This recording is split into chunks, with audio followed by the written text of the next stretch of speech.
Mine workers continue to be the most underpaid workers in South Africa compared the amount of wealth they extract from beneath our soil. Mine workers continue to stay in horrible conditions and informal settlement without water, roads, toilets, and without basic necessities. When we say you did not go to Robben Island when your peers went to Robben Island, how can that be an insult? When we say you wrote a letter and said they planted communist ideas in your head to the police, how can that be an insult? To tell the truth is the greatest respect we give to a sitting president, because crime is a serious issue in South Africa. Children are being killed, women are being raped. Those are matters that the president should be occupied with and be worried about. Not this thing of wanting to be with your faction in your office, even when it is not helpful to you. Let's take serious responsibilities into the office of the president. Let us reduce the cabinet and do away with deputy ministers. What you did to Honorable Sihle Zikalala is painful, that thing. When you see Sihle sitting down on a chair and that white man of a minister sitting next to him, instead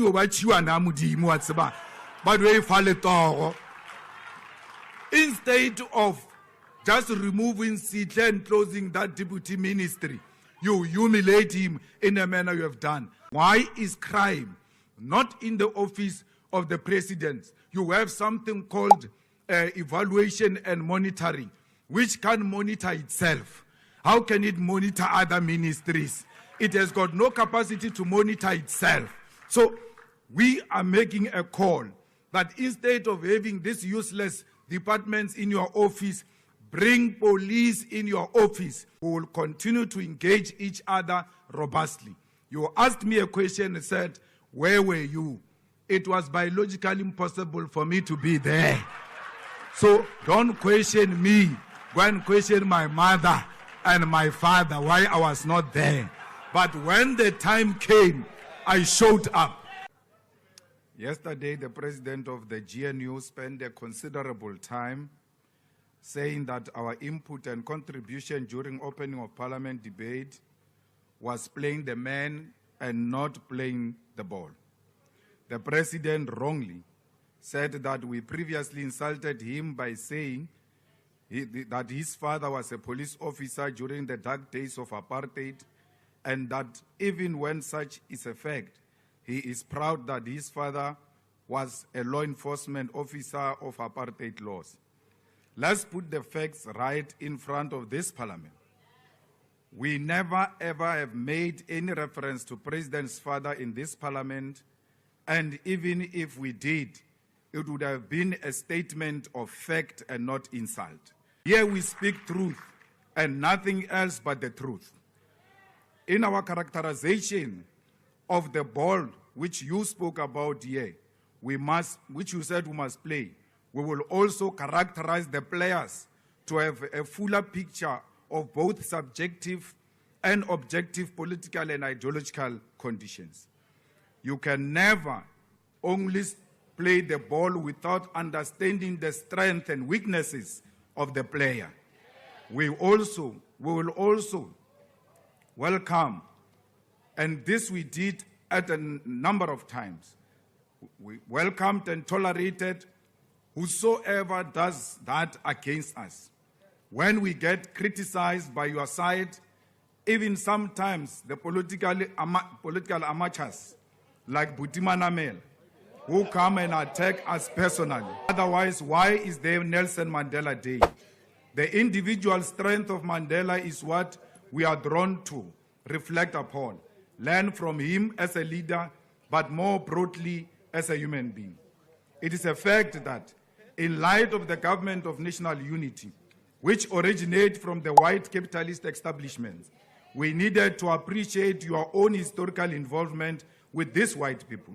And a close attention to your personal political journey gives testament to the suspicion that this government was not actually created now.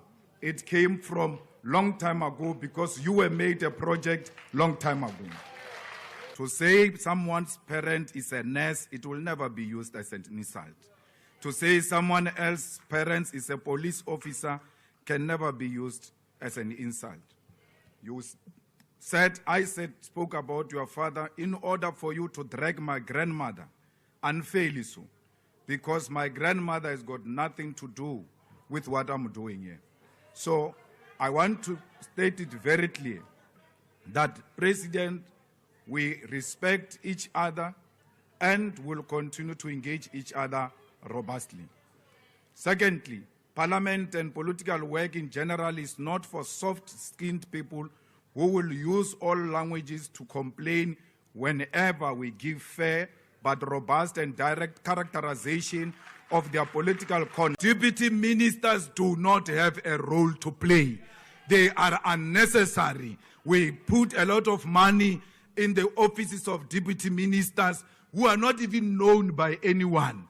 They walk around with bodyguards and people start asking themselves as to who is this one now with bodyguards. So we can save a lot of money by reducing cabinet, by removing deputy ministers.